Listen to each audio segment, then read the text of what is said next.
آج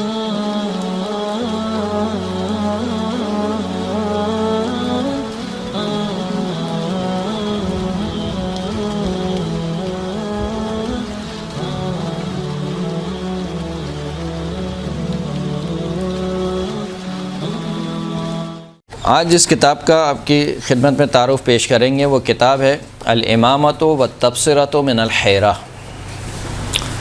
کتاب کے جو مؤلف ہیں، لکھنے والے ہیں، ابو الحسن علی ابن حسین بن موسیٰ بن باویہ القمی۔ الامامۃ والتبصرۃ من الحیرہ، حیرت سے نکلا ہے۔ ان کے جو مؤلف ہیں، کنیت ان کی ابو الحسن ہے اور نام جو ہے ان کا علی ابن حسین باویہ قمی۔ خاندان باویہ سے ان کا تعلق ہے۔ کس کے والدین ہیں اگر کوئی بتا سکے؟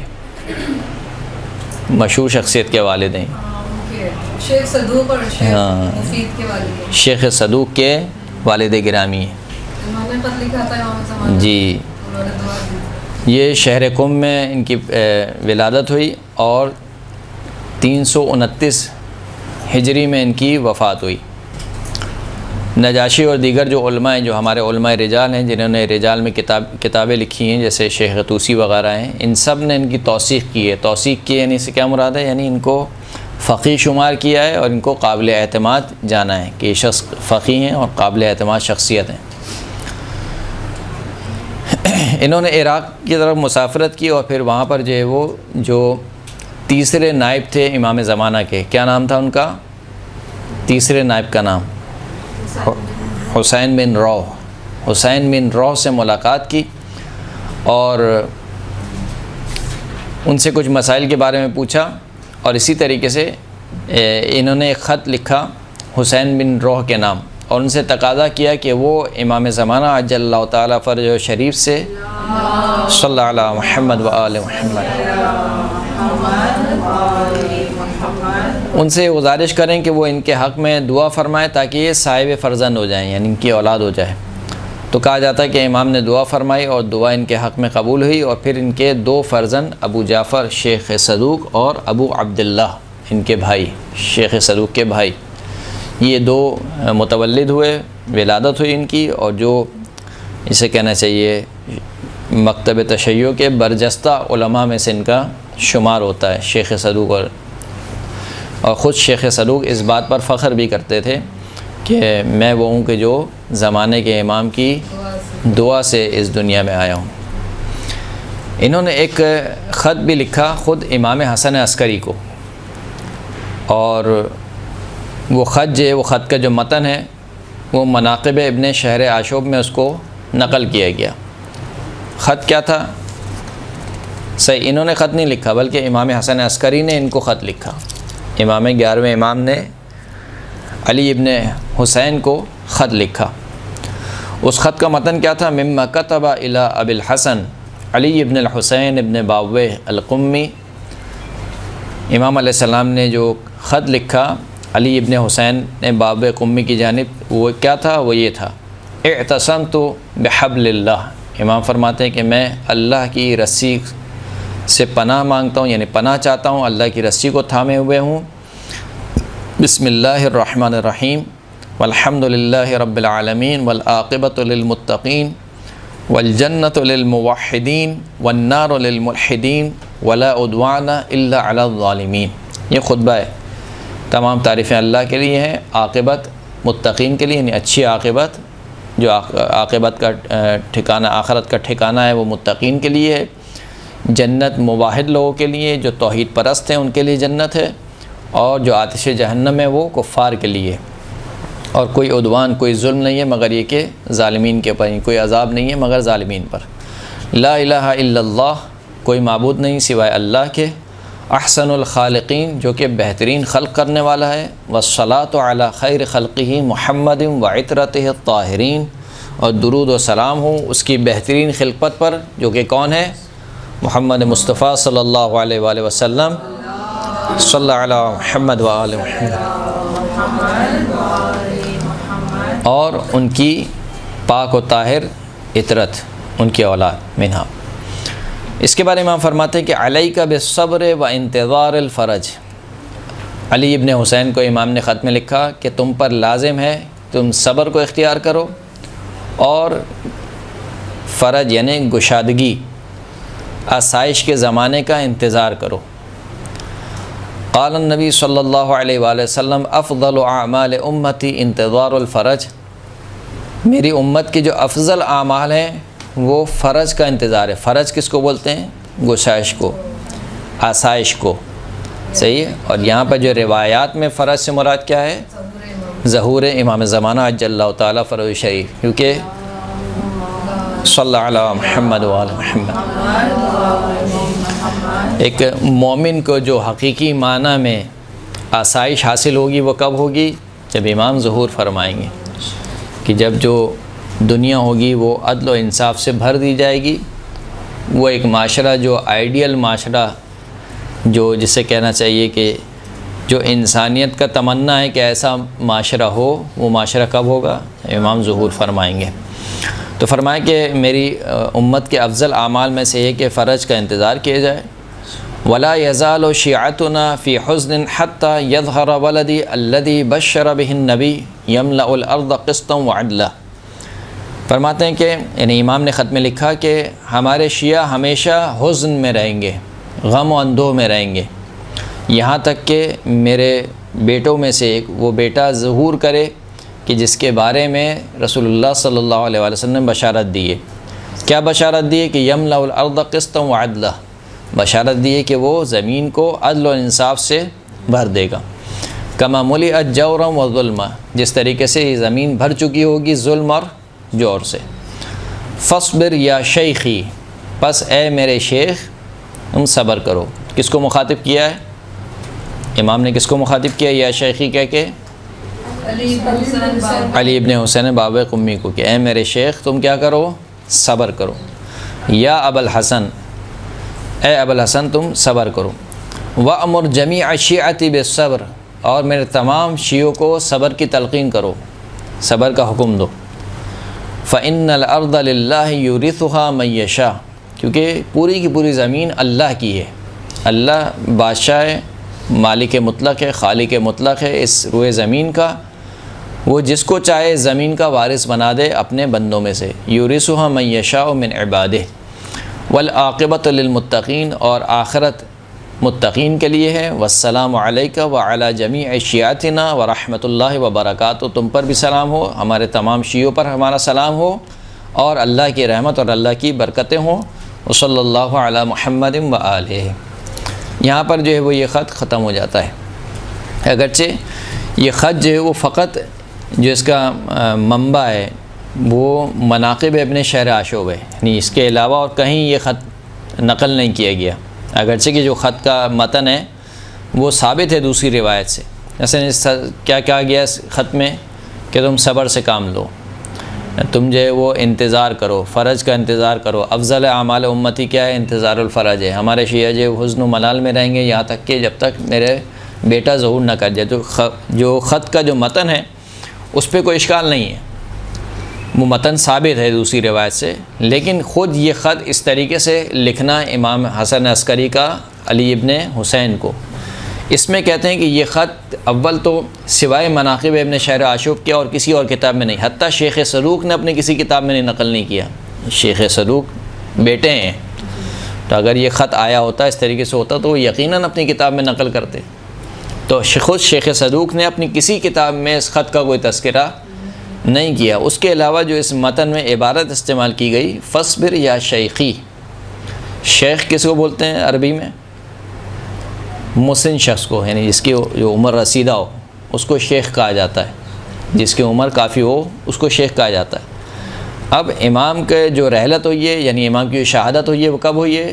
سن 260 ہجری میں، اور علی ابن حسین کی جو وفات ہوئی ہے کب ہوئی ہے؟ 329 ہجری میں۔ تو 329 ہجری اور 260 ہجری کتنے ہو گئے یہ سال؟ اس کو مائنس کریں تو 40 سال یہ اور تقریباً 30 یعنی 70 سال، یعنی امام کی شہادت کے 70 سال تک علی ابن حسین زندہ رہے ہو۔ اب یہ خط ظاہر سی بات ہے امام نے اپنے زندگی میں لکھا ہے، تو اس کا مطلب کیا ہے کہ کیا علی ابن حسین کی عمر مثال کے طور پر کوئی 150 سالہ تھی یا 200 سالہ عمر تھی کہ امام یا شیخی کہہ کے مخاطب کر رہے ہیں، یا پھر یا شیخی کسی اور وجہ سے کہا ہے، کیونکہ بسا اوقات الفاظ جو ہے وہ استعمال کیے جاتے ہیں ان کا ظاہری معنی مراد نہیں ہوتا ہے، کسی اور وجہ سے۔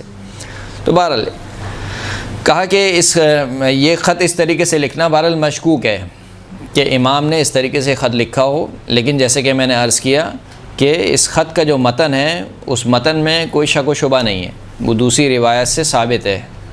اب یہ خط امام نے لکھا یا نہیں لکھا یا کسی اور نے امام کے نام سے گڑھ دیا وہ ایک الگ بات ہے، لیکن جو اس خط کا متن ہے وہ متن ثابت ہے دوسری روایت سے۔ یہ کتاب آئے گی انشاءاللہ، جو وہ ابن شہر آشوبی ہیں، خیر ان کا جو پورا نام ہے وہ نہیں، ابن شہر آشوبی سے کنیت ہے ان کی میرے خیال سے، جو بھی ہے جی انشاءاللہ آئے گی، یہ کتاب آئے گی۔ شیخ طوسی نقل کرتے ہیں کہ ان کی رحلت کے بارے میں، یعنی علی ابن حسین باب قمی کی رحلت کے بارے میں نقل کرتے ہیں کہ کچھ اہل قم کے افراد تھے، وہ یہ نقل کرتے ہیں کہ ہم ہر سال جاتے تھے، اور جو امام کے چوتھے نائب ہیں، ان کا نام کیا ہے؟ چوتھے نائب علی ابن محمد سمری، امام کے جو چوتھے نائب ہیں علی ابن محمد سمری، علی ابن محمد سمری سے ہم ملاقات کرتے تھے، اور وہ ہم سے ہمیشہ پوچھتے تھے کہ بھئی باب قمی کی خبر کیا ہے، یعنی وہ کس حال میں، تو ہم کہتے تھے کہ ہاں وہ خیریت سے ہیں، ٹھیک ٹھاک ہیں۔ ہر سال ہم جاتے تھے مثال کے طور پر، اور ہر سال وہ ہم سے پوچھتے تھے کہ علی ابن حسین ابن باب قمی کی کیا خیریت ہے، ہم کہتے تھے کہ ٹھیک ہے، سب خیریت سے۔ لیکن ایک سال جب ہم گئے اور انہوں نے دوبارہ ہم سے سوال کیا کہ علی ابن حسین ابن باب قمی کی کیا خیریت ہے، ہم نے کہا کہ سب ٹھیک ہے، تو اس کے جواب میں علی ابن محمد سمری نے ہم سے کیا کہا؟ اجرکم اللہ فی علیین، علی کے بارے میں تمہیں اللہ اجر دے۔ یعنی یہ جملہ کب کہا جاتا ہے؟ تسلیت کے وقت کہا جاتا ہے، یعنی جب کسی کا انتقال ہو جائے اس وقت یہ جملہ کہا جاتا ہے۔ تو ہم نے کہا کہ وہ خیریت سے ہیں، اور علی ابن محمد نے کہا کیا کہ خدا تمہیں صبر دے، خدا تمہیں اجر، یعنی خبر دے رہے تھے کہ گویا وہ اب دنیا میں نہیں رہے۔ تو قم کے جو وہ لوگ تھے، جب انہوں نے وہ، کیونکہ ظاہر سی بات ہے اب آج کل کا زمانہ تو ہے نہیں کہ فوراً سے واٹس ایپ کیا اور پوچھ لیا کہ بھائی کیا ہوا، کیا خیر خبر ہے، یا فون کر لیا مثال کے طور پر، آج کل کا زمانہ نہیں ہے۔ سفر بھی طویل، یعنی گزوں خچروں پر سفر ہوتا تھا، آج کی طرح نہیں کہ گاڑیوں میں یا ہوائی جہاز میں سفر ہو رہا ہے، تو آنے اور جانے میں ٹھیک ٹھاک عرصہ لگتا تھا۔ خیر جب یہ واپس پلٹ کے گئے تو پوچھا کہ کہاں ہیں وہ، کہا وہ تو رحلت کر چکے ہیں۔ تو پھر انہوں نے حساب لگایا، پوچھا کہ بھائی کس دن رحلت کی، تو جو حساب لگایا وہ بالکل وہی دن تھا کہ جس دن انہوں نے کہا تھا کہ خدا تمہیں اجر دے، صبر کی تلقین کی تھی، تسلیت کے الفاظ جب کہے تھے وہ وہی دن تھا، وہ حساب بالکل ٹھیک دن پہ بیٹھ رہا تھا، یعنی 17 دن یا 18 روز، یعنی 17 یا 18 روز گزرنے کے بعد جب اپنے شہر پہنچے اور انہوں نے پوچھا کہ کب وہ اس دنیا سے رخصت ہوئے، لوگوں نے بتایا تو وہ تقریباً حساب وہی بیٹھ رہا تھا۔ خوب، ان کی جو ہے وہ اور بھی کتابیں ہیں، تقریباً جو شیخ صدوق کہتے ہیں، شیخ صدوق کے مطابق تقریباً 200 کے قریب کتابیں انہوں نے لکھی تھیں۔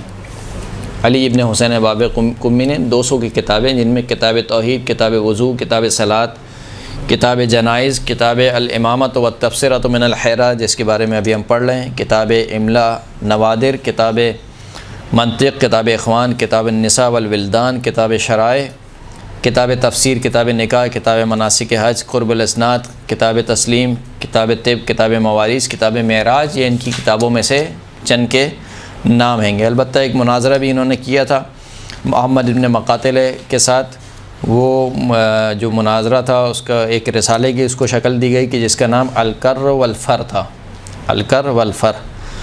البتہ بعض نے کہا کہ یہ جو ہے وہ ایک ایسی کسی نے لکھ دیا ہے رسالہ اور اس کی نسبت دے دی کس کی طرف، علی ابن حسین باب قمی کی طرف۔ بہرحال تو جو کتاب ہے، جو اصل کتاب جس کا ہم نے آپ کو نام لیا، کتاب الامامۃ والتبصرۃ من الحیرہ، یہ کتاب علی ابن حسین ابن باب قمی نے لکھی، اور اس کا ہدف کیا تھا کہ جو مکتب تشیع کا خاصہ ہے عقیدہ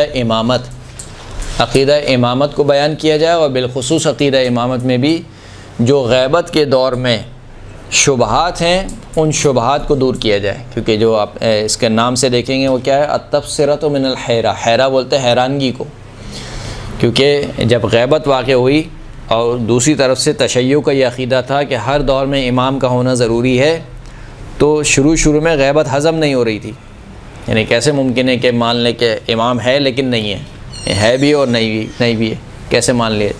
تو پھر انہوں نے کہا کہ اس کی جو شبہات ہیں ان شبہات کو دور کیا جائے، تو ان شبہات کو دور کرنے کے لیے یہ کتاب علی ابن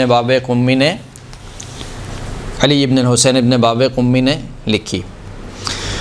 اس کتاب کے مقدمے میں پہلے تو جو امامت کو بیان کیا، عقیدہ امامت کو بیان کیا، اور بالخصوص جس میں وہ ان احادیث کو پیش کیا گیا کہ جن میں اماموں کی تعداد بیان کی گئی ہے کہ 12 امام ہوں گے، 12 خلیفہ ہوں گے میرے بعد، اس کو بیان کیا گیا۔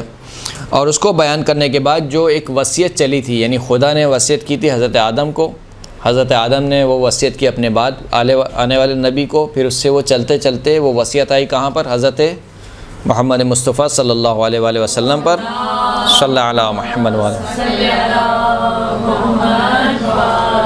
اور پھر رسول خدا سے وہ وصیت منتقل ہوئی مولا کائنات، پھر مولا کائنات کے بعد تمام اماموں کے بعد وہ وصیت کیا ہو رہی؟ منتقل ہوتی گئی۔ ان تمام وصیت کا تذکرہ کیا، اور پھر اس کے بعد ہر ایک امام کو، ہر ایک کی امامت کو، یعنی اماموں میں سے ہر ایک کی امامت کو ایک الگ باب میں ذکر کیا۔ مولا کائنات کی امامت کو، امام حسن مجتبیٰ کی، امام حسین علیہ السلام، تمام اماموں کی امامت کو ایک الگ باب میں جداگانہ ذکر کیا۔ جو نسخے ابھی نہ صرف یہ کہ ذکر کیا، بلکہ جو دوسرے افراد تھے جنہوں نے امامت کے باطل دعوے کیے، ان کی امامت کو باطل بھی کیا، جیسے جو محمد ابن حنفیہ کی امامت، یعنی جو لوگوں نے جن کو امام مانا یا جنہوں نے خود امامت کا دعویٰ کیا ہر دو صورت میں، جیسے اسماعیل بن جعفر، امام جعفر صادق کے بڑے بیٹے کے بارے میں جو امامت کا دعویٰ کیا گیا، اسی طریقے سے اور دیگر جیسے واقفیہ مذہب ہے، ان کے جو عقائد ہیں ان کو رد کیا گیا۔ جو اس کے نسخے ابھی ہمارے پاس موجود ہیں وہ 8ویں امام کی امامت تک ہیں، یعنی کتاب انہوں نے پوری لکھی تھی، لیکن جو ابھی نسخہ موجود ہے وہ کہاں تک موجود ہے؟ 8ویں امام۔ بعد کے آنے والے جو محققین تھے انہوں نے جو اس کتاب کا پیٹرن تھا اس کو دیکھا کہ یہ کس طریقے سے اس کتاب میں گفتگو ہوئی ہے، اسی پیٹرن پہ چلتے ہوئے ان کی دوسری کتابوں سے احادیث کو جمع کیا اور کتاب کو کمپلیٹ کیا۔ یعنی انہوں نے کتاب پوری لکھی تھی لیکن کیونکہ کتاب مفقود ہو گئی تھی، تو جو بعد کے آنے والے محققین تھے انہوں نے کہا کہ اچھا یہ مثال کے طور پر کیسے بحث کرتے ہیں، مثلا باب اگر امام علی رضا علیہ السلام کی امامت کا باب ہے تو پہلے کیا ذکر ہوگا؟ مثال کے طور پر ولادت، ان کی والدہ کون تھی، ان کے القاب کیا تھے، پھر اس کے بعد مثال کے طور پر ان کے فضائل و کمالات کیا تھے، پھر اس کے بعد امامت کیسے پہنچی ان تک، صحیح ہے، اس طریقے سے اس میں پھر احادیث کو ذکر کیا۔ اسی پیٹرن کو لیتے ہوئے انہوں نے کیا کیا، ان کی دوسری کتابوں سے، انہی کی دوسری کتابوں سے احادیث کو جمع کیا اور اس کتاب کو کمپلیٹ کیا 12ویں امام کی امامت تک۔ لہذا جو اس کا آخر کا حصہ ہے وہ مستدرک کے نام پر اضافہ کیا گیا، مستدرک کہتے ہیں اسی وجہ سے، صحیح ہے، جیسے مستدرک کا مطلب یہ ہوتا ہے کہ جو چیز مثال کے طور پر اس کتاب میں رہ گئی ہے اس کا استدراک کیا جائے۔ استدراک کے معنی کیا ہے؟ جبران کیا جائے۔ اس کتاب میں مثال کے طور پر کچھ چیزیں لکھنا رہ گئی تھیں، ان کو پھر الگ کتاب سے یا اسی کتاب میں ایڈ کیا جائے، اس کو استدراک کہتے ہیں، مستدرک کہتے ہیں۔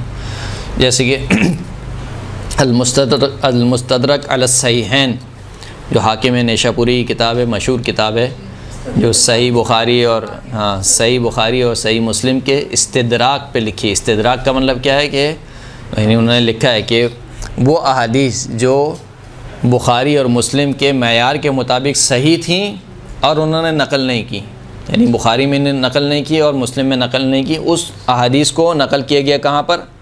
مستدرک میں۔ تو اسی طریقے سے اس میں جو اضافہ کیا گیا مستدرک کے نام سے، اور اس میں جو عناوین ایڈ کیے گئے، مثلا 12ویں امام کی امامت، حدیث لو جو کہ مشہور ہے، حدیث لو بی فاطمہ سلام اللہ علیہ سے جناب جابر ابن عبداللہ انصاری اس کے راوی ہیں. حدیث قصہ نہیں، حدیث لو. حدیث لو الگ ہے. جب لوح بولتے ہیں ایک چیز کو جس کے اوپر کچھ لکھا ہوا ہو. صحیح، لوح و قلم ہم سنتے ہیں نا. تو جناب جابر کو بی فاطمہ نے کہا، جناب فضہ سے کہا کہ وہ لوح نکال کے لاؤ. جناب فضہ وہ لوح نکال کے لائیں. جناب جابر کو وہ لوح دکھایا تو جناب جابر کہتے ہیں کہ اس میں 12 اماموں کے نام لکھے ہوئے تھے. یعنی بہت ساری چیزیں اور بھی لکھی ہوئی تھیں، ان میں سے جو لکھا ہوا تھا وہ یہ تھا کہ 12 امام آئیں گے اور ان کے یہ نام آئیں گے. تو وہ حدیث لو کہلاتی ہے، بہت مشہور ہے. پھر 12ویں امام کی ولادت، پھر جو ہے وہ یہ ثابت کرنا کہ 12ویں امام جو ہے وہ امام حسین علیہ الصلوۃ والسلام کی اولاد سے ہیں. اور پھر اس کے بعد کہا کہ 7ویں امام کے جو 5ویں فرد ہیں وہ کون ہیں؟ امام زمانہ ہے. 7ویں امام کے 5ویں فرد، صحیح، وہ امام زمانہ ہے. پھر 12ویں امام کے اوصاف کو جو ہے وہ ذکر کیا گیا. پھر اس کے بعد ایک باب ہے جو پہلے بھی ذکر ہوتا تھا، خیر اب وہ فقہاء اس کے قائل نہیں ہیں، کہ امام کا نام لینا جو ہے منع تھا. باقاعدہ احادیث میں آیا کہ امام کا نام نہ لیا جائے. غیبت کا تذکرہ ہوا. پھر اس کے بعد غیبت میں جو شیعوں کا وظیفہ ہے اس کو بیان کیا گیا کہ شیعہ کے وظیفے کیا ہیں. ظہور کی علامات کو ذکر کیا گیا، اور وہ علامات جو کہ امام کو پہچاننے کی علامات ہیں ان علامات کو ذکر کیا گیا. تو یہ تقریباً چھوٹا سا تعارف ہے اس کتاب کا، جو علی ابن حسین ابن باب قمی نے لکھی. اور تقریباً آپ کہہ سکتے ہیں کہ غیبت سے بہت نزدیک یہ کتاب لکھی گئی. اور اس کا اصل ہدف کیا تھا کہ غیبت کے زمانے میں جو اشکالات ہیں ان کو دور کیا جائے. ایک صلوات پڑھے محمد و آل محمد، صلی اللہ علیہ محمد و آل محمد.